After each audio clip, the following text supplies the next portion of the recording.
Welcome back to another insightful episode of Me&My Health Up. I'm your host, Anthony Hartcher. I'm a clinical nutritionist and lifestyle medicine specialist. The purpose of this podcast is to enhance and enlighten your well-being. And today, I'm going to be doing that just for you. We're going to be talking about decoding weight gain and the neuroscience behind it. Yes, weight gain. It's something that I constantly see in my clinic. Lots of clients wanting to lose weight and wondering why they gain it. And so I've decided to dig deep into the literature around the neuroscience behind it.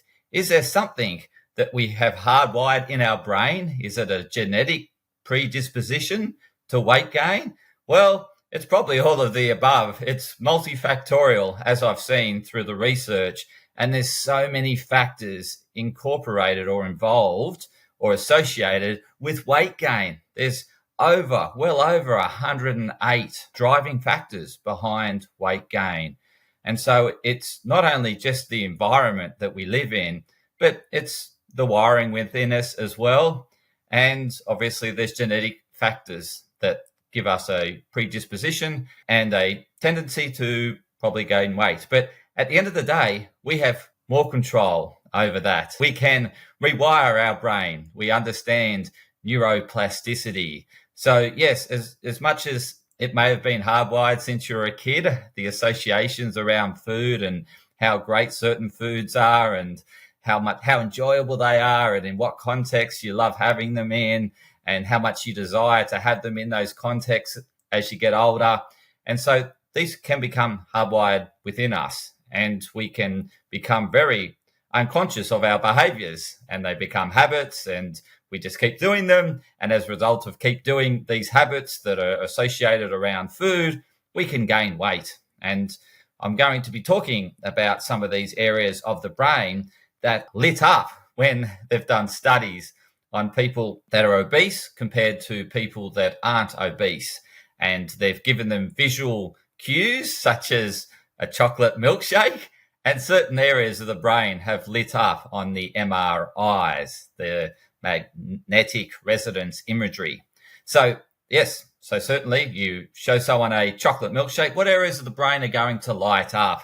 Well, let's start with what we saw in one study was the orbital frontal cortex. And you're probably wondering, where is that? It's the forebrain. It's our executive function. So I'm going to point to where it is on our brain. It's our, the forehead, like behind the forehead, okay? That's the prefrontal cortex. And a particular area in that prefrontal cortex is the orbital frontal cortex. And that area is lit up. And well and truly lit up when you see these visually sensory information. So they lit up a whole lot more. That area of the brain lit up a whole lot more when a chocolate milkshake was shown to people that have carried large amounts of weight or have large amounts of weight and are carrying them around. So what is that area, the part of the brain, what does it do? It's heavily involved with decision making. Okay, so yes, decision making. So whether we're going to drink that chocolate milkshake or whether we're not going to have that chocolate milkshake. It's very much linked to that and has a strong link to olfactory sensory information, which is from our nose, okay, so the smells, and from our visual area of the brain. The visual cortex is heavily linked and associated with this area of the brain. So it has the sensory inputs, the smell and the sight, and this area of the brain responds accordingly, and it makes a decision based on what it sees, whether it sees more gain and more advantage than disadvantage. And so what do you think the decision is going to be? Well, it's going to be have the chocolate milkshake. And so it's part of that brain. It also provides us some sort of initiative to want to fit in, so that social connection. When those areas of the brain are heavily lit up, it means that we want to fit in. We want to feel that we can relate to others and associate with others and be part of the larger group. That area of the brain isn't strongly functioning, or it functions, but it isn't strongly associated with fitting in socially. So some people can be more comfortable standing out in terms of this area of the brain and its amount of activity around this area of the brain. So those that don't carry large amounts of weight, this area of the brain's not heavily lit up or not as strongly lit up on the MRIs. And so I guess these people can make it as, they don't get as excited over the chocolate milkshake as those that have put on weight. Now, the other area of the brain that is lit up in obese people or people that are carrying large amounts of weight is the hippocampus. Okay, what's the hippocampus? Sorry, it's not the hippocampus. It's actually the hypothalamus. Okay, so I'm just getting a bit carried away there. But the hippocampus is associated with memories. So this is past memories of good times around having food. So yes, it would get lit up. But in terms of this study that I'm referring to, it's the hypothalamus. And the hypothalamus sits below the thalamus. The thalamus is where all the sensory information comes in, and we filter it, right? We filter it in the thalamus, and the hypothalamus sits below the thalamus. And this hypothalamus is there to regulate. So it helps us regulate our body. It regulates temperature. It helps, keep us in a safe operating temperature. So when we get too hot, it will obviously activate areas of the body to help cool us down, such as our sweat glands, and it will helps regulate our respiration, heartbeat, and all those areas that are important that we have that regulation. And it obviously regulates appetite. So that's so the hypothalamus regulates appetite. And what they've found in obese people is that this is enlarged. Okay, this is an enlarged part, and they're thinking, okay, is it inflammation? And what they've found is, yes, it's inflamed. This part of the brain, the hypothalamus, is inflamed in obese people. So people carrying weight, this part is inflamed. And they've also found strong correlations between a high saturated fat diet and a inflamed or a enlarged hypothalamus. So we don't know what leads the other, where does the person have an enlarged hypothalamus that then leads to that, them not having the ability to regulate what they eat as well or as efficient as others, and so therefore they eat more saturated foods? Or is it the fact that because they eat more saturated foods, so it's sort of that chicken and the egg? Which one came first? We don't know. Okay, so that's another area of the brain, the hypothalamus. The orbital frontal cortex is two areas of the brain that get lit up. And obviously, when I mentioned the hippocampus, then it would bring up past experiences.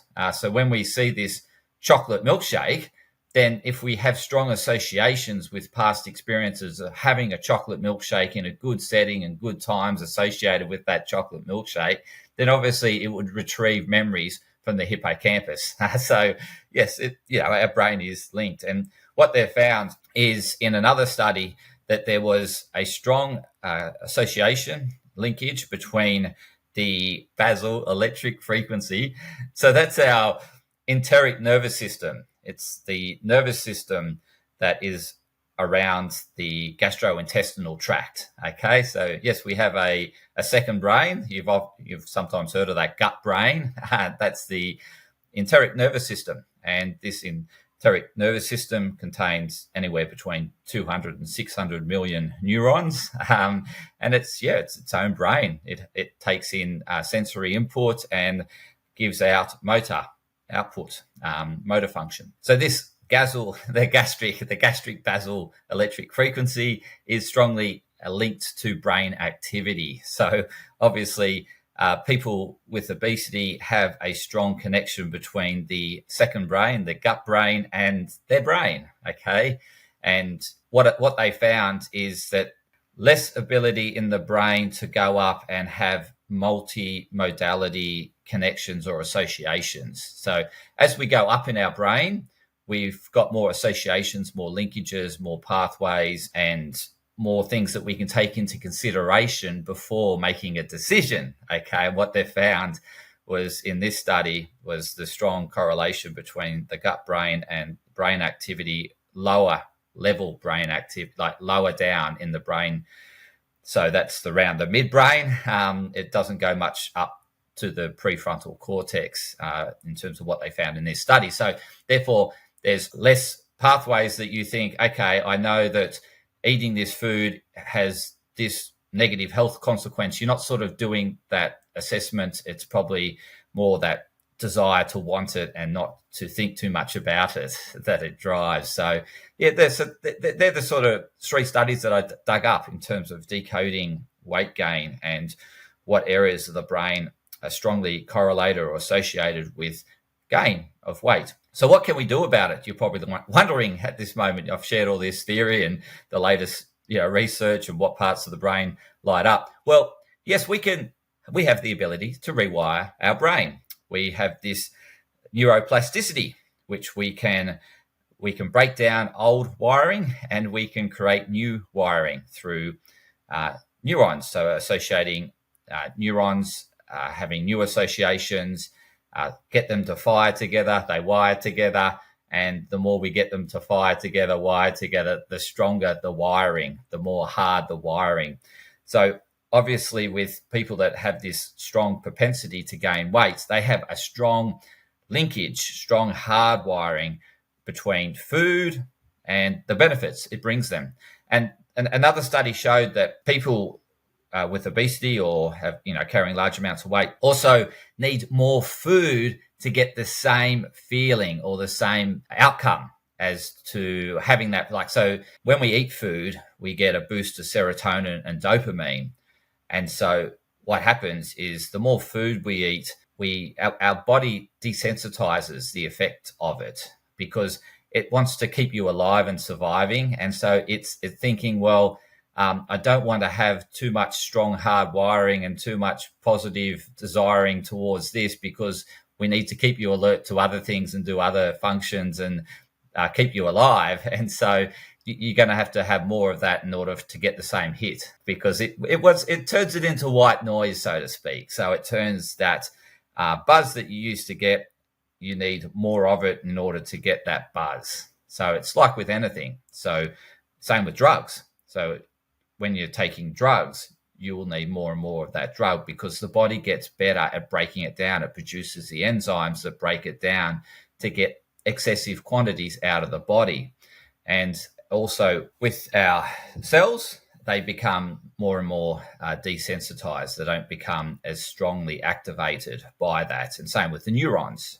So the neurons require more of the input or linkage to that food. The more of the food you have, I guess you're going to need more serotonin and dopamine in order to get the same hit as what you originally got. So that essentially our body is desensitizing, becoming more and more desensitized the more and more of things we have, common things. So the more, it's probably, it's the same as exercise, obviously. To get the same hit with exercise, to get that same high, you need to keep exercising more and more. Okay, it's in order to get that same elevated high.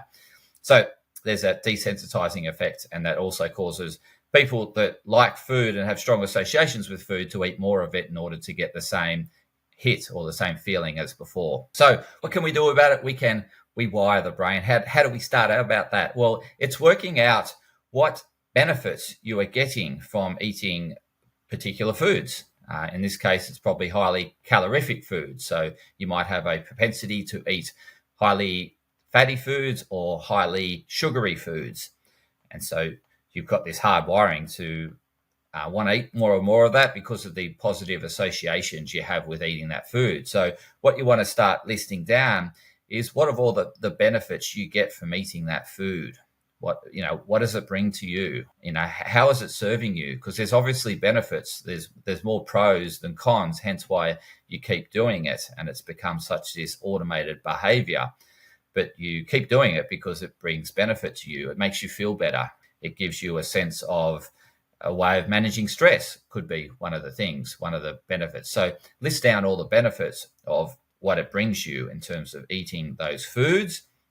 And then what you want to do is then look at other ways you can get those benefits. So how else could you get that serotonin, that dopamine feeling or uplifting? How else could you uplift yourself? How else could you bring that? What else brings you fulfillment? What else brings you that inner sense of joy? What else does that for you? So start thinking about the other things that can bring you that sense of fulfillment in terms of what the food is doing, such as the saturated fats or the highly sugary foods. So what else can bring you those other than foods? What else can bring you that? It might be connection with friends. It could be exercise. It could be playing a particular sport, game, or doing a particular hobby. Whatever it is, start listing out the things that can give you the same benefit, but it's doing something else. So I get, joy from doing these podcasts. Okay. It brings,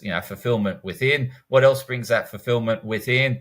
Going for a walk in nature is another way in which I can get that fulfillment. What else brings that fulfillment?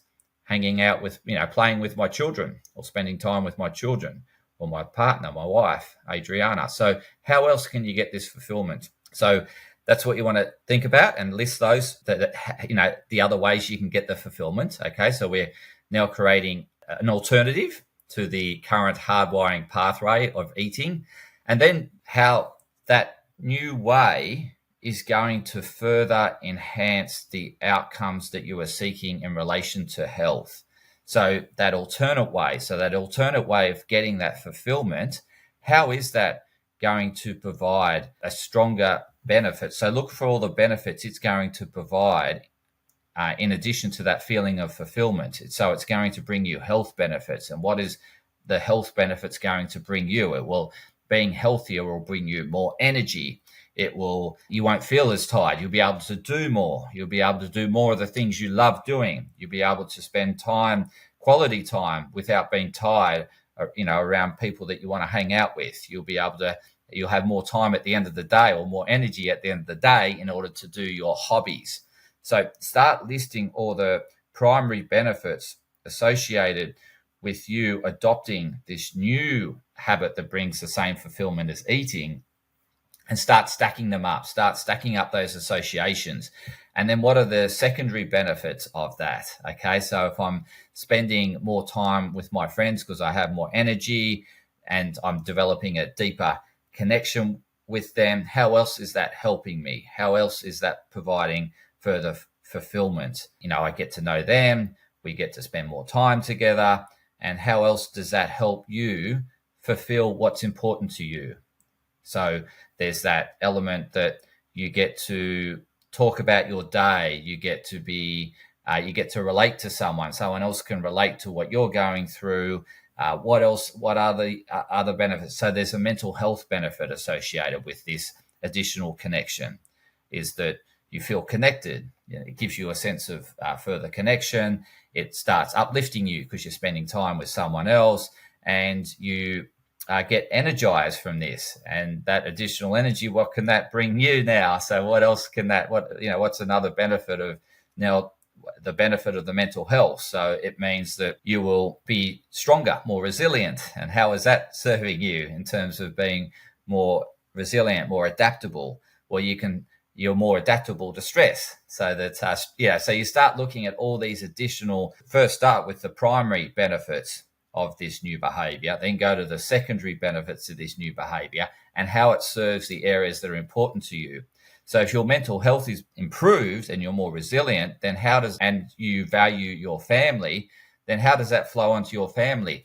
Well, you're going to be more upbeat and more positive, and you'll be happier, and you'll bring that energy into your relationships within the family dynamic. So the family dynamic will improve. You'll develop stronger bonds within the family, better connection within the family. And then how does that benefit your health? Okay. And then, so you start linking stuff. So what you're doing is finding all these additional associations, beneficiary associations to adopting this new behavior that brings fulfillment, that's not eating the saturated fats or sugar. So you want to start stacking them up. And what you're doing is creating more neural pathways and lighting them up in your brain. And the more associations you find, the more pathways you're lighting up. And the more you can visualize how this is going to better serve you and what's important to you and bring equal fulfillment, then you start acting on that, you start doing these new behaviors, then the older pathways will start to untangle. They'll start to unwrap, they'll start to dissolve, and you'll start to adopt these newer habits. And how you can fast track that is then look at the old habit and look at how it doesn't serve you. What are the disadvantages of the old habit and continuing doing the old habit? What are the disadvantages? And start stacking up the disadvantages of the old habit. And so you've got this new habit that you're going to go on and enact and apply and start hardwiring that pathway. And at the same time, you're stacking up the disadvantages or the negative associations with the old habit. So eating those saturated foods and how it's not serving what's important to you. And so you start stacking them up to a point where you think, no, I really don't want to get that fulfillment by the old pathway. I want to get the fulfillment in this new pathway that's going to that has more associations to what I value, to what's important to me, and it's going to bring me more overall fulfillment than going down that old hardwiring pathway. And what the brain does is start to untangle that. It starts to unlink that, and eventually that habit will be broken. And the more you start enacting these new habits. And so after doing all this visual association of how it's benefiting you, these new habits, what you want to do is then start putting down the action steps you're going to take in order to start acting out these new and start, further adding more hardwiring to these new ways of getting that fulfillment. So start putting down your to-do list as to what you're going to do. And then what you want to do is start thinking about where is it that you typically trip up, and then start having ways in which you can say, okay, that's a visual cue to enact the new pathway. Okay, once I get this sort of link, then okay, I'm going to jump on and do this. So I see that chocolate milkshake. Okay, I don't want to do that. What I'm going to do is I'm going to go and play with my children instead. And then that's the cue, is the milkshake is now a cue to go and play with your children as opposed to drinking the milkshake. So I hope that helps in terms of decoding weight gain and, explaining the neuroscience behind it and how you can rewire your brain. And if you need help with this, please, reach out to me, Anthony at me&my.wellness.com.au. My link will be in the show notes. So please reach out to me, go to the show notes if you want some further help in this area in terms of reprogramming your brain. And until next time, take care and continue to tune in and health up.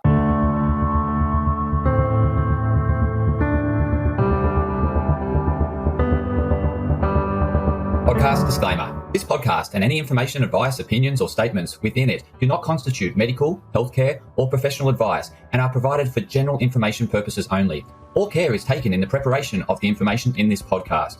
Connected Wellness Proprietary Limited, operating under the brand me&my Health Up, does not make any representations or give any warranties about its accuracy, reliability, completeness, or suitability for any particular purpose. This podcast and any information, advice, opinions, or statements within it are not to be used as a substitute for professional, medical, psychological, psychiatric, or any other mental health care or healthcare in general.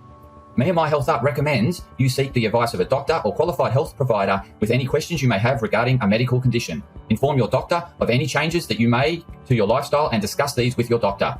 Do not disregard medical advice or delay visiting a medical professional because of something you hear in this podcast. This podcast has been carefully prepared on the basis of current information.